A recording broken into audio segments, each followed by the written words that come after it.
एक समय था जब पत्रकारों की कलम से देश हिल जाया करता था और आज एक समय है जब देश के कुछ चुनिंदा पत्रकार पैसों के लालच में खबरें बेच रहे हैं।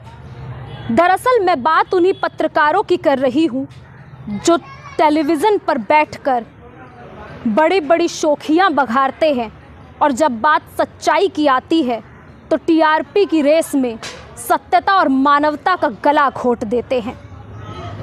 ऐसा ही एक वाकया साल 2013 में सामने आया जब देश के उन कुछ चुनिंदा पत्रकारों पर लोगों ने इल्ज़ाम लगा दिया। कुछ लोगों ने उन पत्रकारों को कोर्ट में घसीट दिया। दरअसल लोगों का कहना है कि उन पत्रकारों ने एक नाबालिग का चरित्र हरण किया था। आज मेरे साथ वो लोग मौजूद हैं। आज जब इन लोगों के पास मैं आ रही थी तो मेरे जहन में ये सवाल था कि शायद लोग मुझ पर भी विश्वास नहीं करेंगे क्योंकि मैं भी एक पत्रकार हूँ। लेकिन आज इन लोगों के बीच यहाँ आई हूँ। 2013 से 2023 इतनी लंबी लड़ाई लड़ रहे ये लोग आज इन्हीं लोगों से जानते हैं कि आखिर क्या मामला था जो चौथा स्तंभ कहे जाने वाली पत्रकारिता पर ये लोग विश्वास करने से आज डरते हैं। सर, पत्रकारिता को चौथा स्तंभ कहा जाता है, ऐसे में आप लोग विश्वास नहीं करते पत्रकारिता पर, देश के उन पत्रकारों पर। आखिर ऐसा क्या हुआ था साल 2013 में? जी हाँ, आजकल पत्रकारों पे भरोसा इसलिए नहीं करने का जो आपने बोल रहे हैं इसलिए नहीं किया जाना चाहिए क्योंकि 2013 की एक घटना है। देश के मशहूर पत्रकार, मैं आपको नाम बता रहा हूँ, दीपक चौरसिया, चित्रा त्रिपाठी, अजीत अंजुम, ऐसे देश के बड़े बड़े 8 पत्रकार, साथ में उन चैनल का डायरेक्टर, मैं चैनल का नाम भी बताना चाह रहा हूँ, India news, news 24, news nation.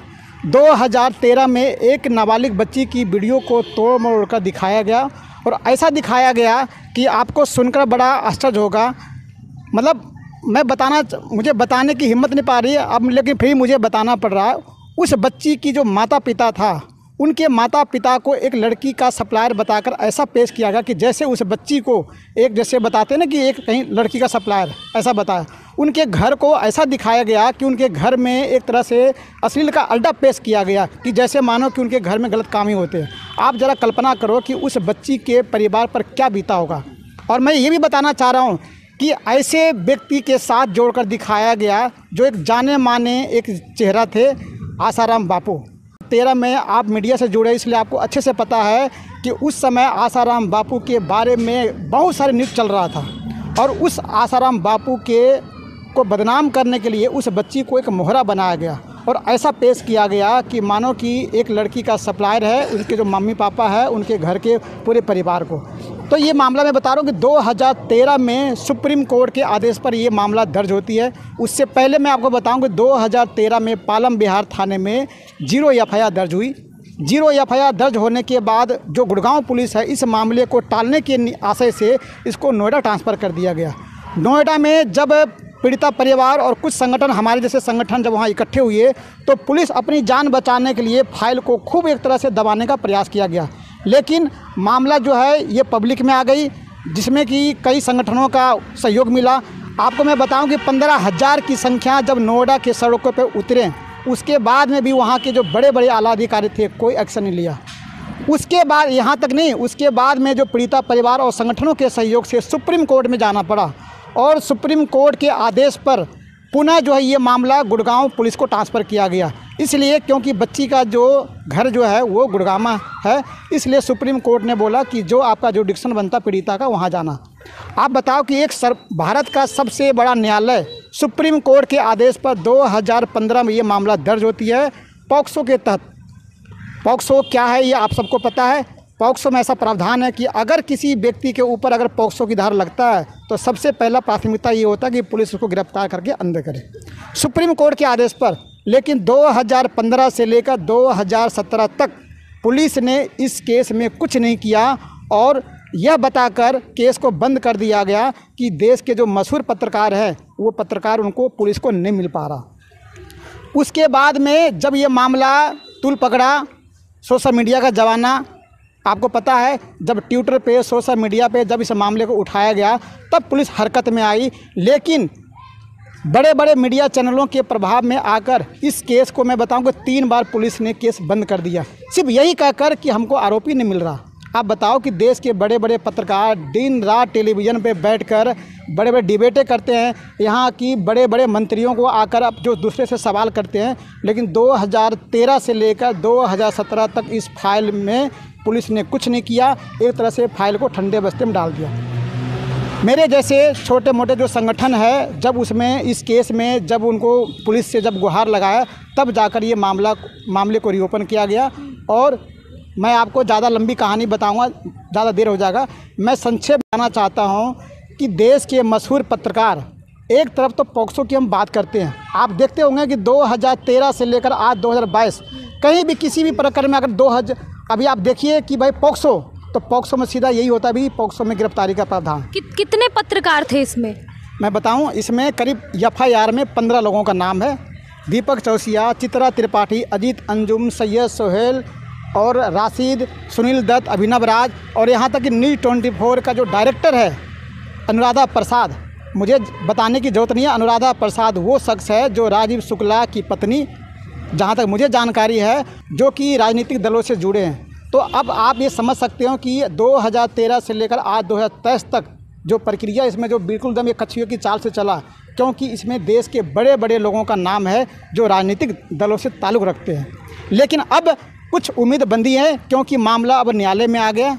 अभी मैं आपको बताऊं 11 तारीख की उसमें डेट थी, जिसमें कि दीपक चौसिया, चित्रा त्रिपाठी, अजीत अंजुम, सैयद सोहेल और उनके करीब कुल मिलाकर 8 पत्रकार की पेशी हुई।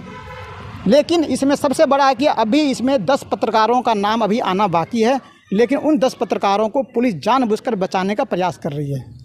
इसलिए मामला न्यायालय में विचाराधीन है। अब हम लोगों को एक न्याय की उम्मीद जगी है, क्योंकि मामला न्यायालय में है और न्यायालय से बड़ा कोई नहीं है।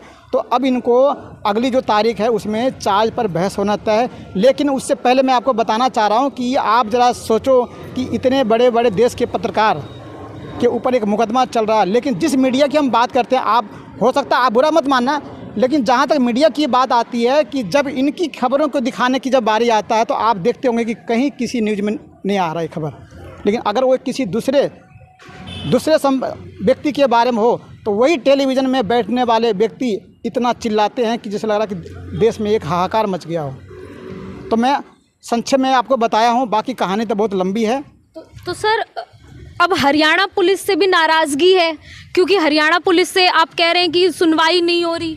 बिल्कुल, हाँ जी, अभी तक इस केस में हरियाणा पुलिस से कोई मदद नहीं मिली, और जबकि मीडिया के चैनल के मालिकों को बचाने की कोशिश पूरी की गई।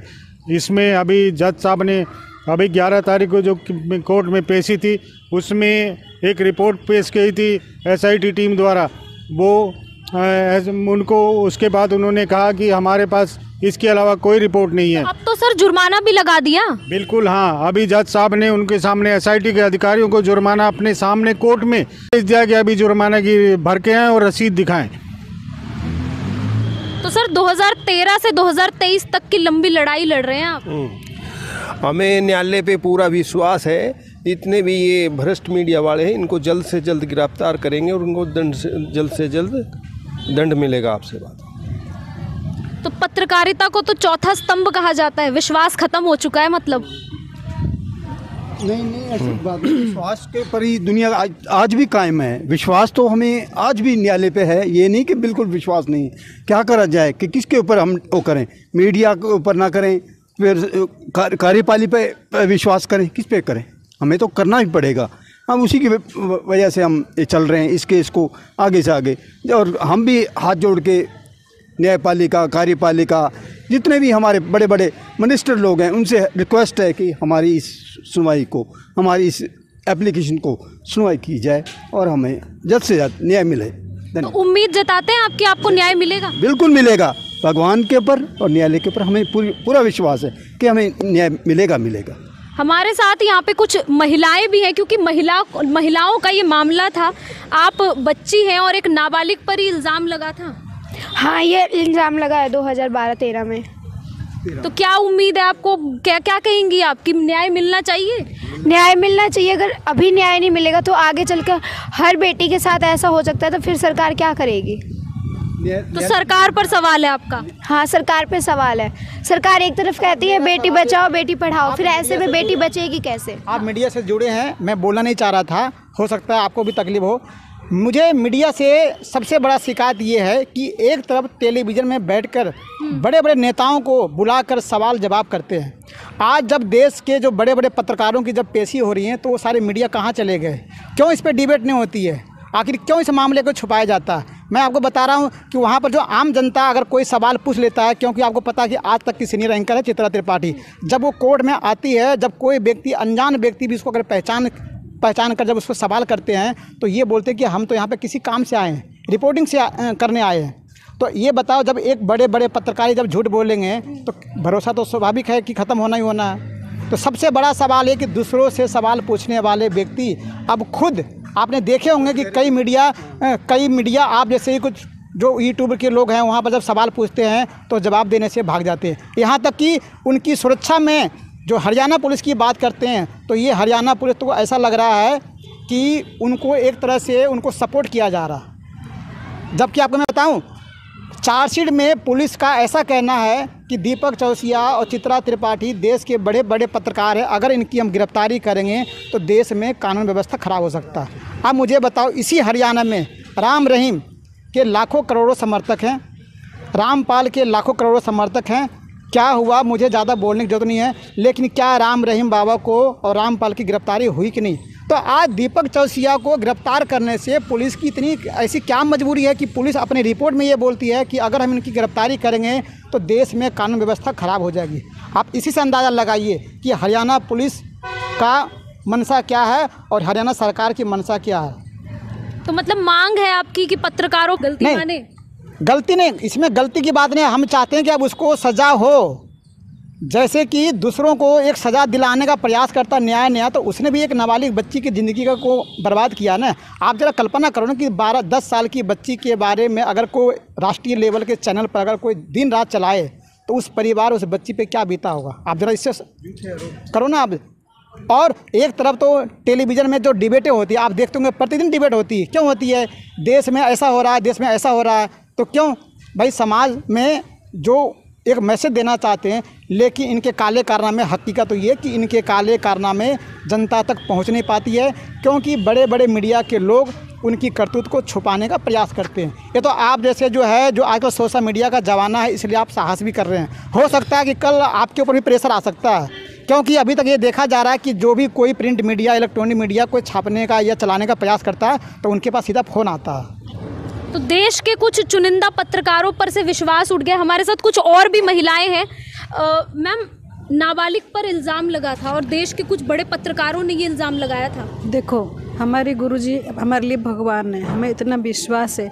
लेकिन इतनी मंत्री सब आते थे सत्संग में, सभी मंत्री आके आशीर्वाद लेके आज मंत्री बने हुए, लेकिन आज हमारी कोई सुनवाई नहीं, कोई मंत्री नहीं, कोई कुछ नहीं, कोई काम नहीं आ रहा हमारे साथ। इसलिए हम बहुत दुखी है। हम किसी कुछ बोलने के लिए हमको चाहता नहीं, सभी को हमें विश्वास नहीं रहा, ना कोई पत्रकारों पे, ना कोई मीडिया पे, ना कोई सरकार पे, किसी पे भी हमारे को विश्वास नहीं है। सिर्फ ऊपर वाले पे ही विश्वास है कि न्याय मिलेगा। तो उम्मीद है आपको कि अब न्याय मिलेगा? पूरी उम्मीद है। सच्चाई की। तो आपको क्या लगता है कि आपको इतने वक्त हो गए, 2013 से 2023 की लड़ाई आप लड़ रहे हैं, क्या ऐसी वजह मानते हैं कि अभी तक आपको न्याय नहीं मिल पाया? नहीं, हमें न्याय मिलेगा।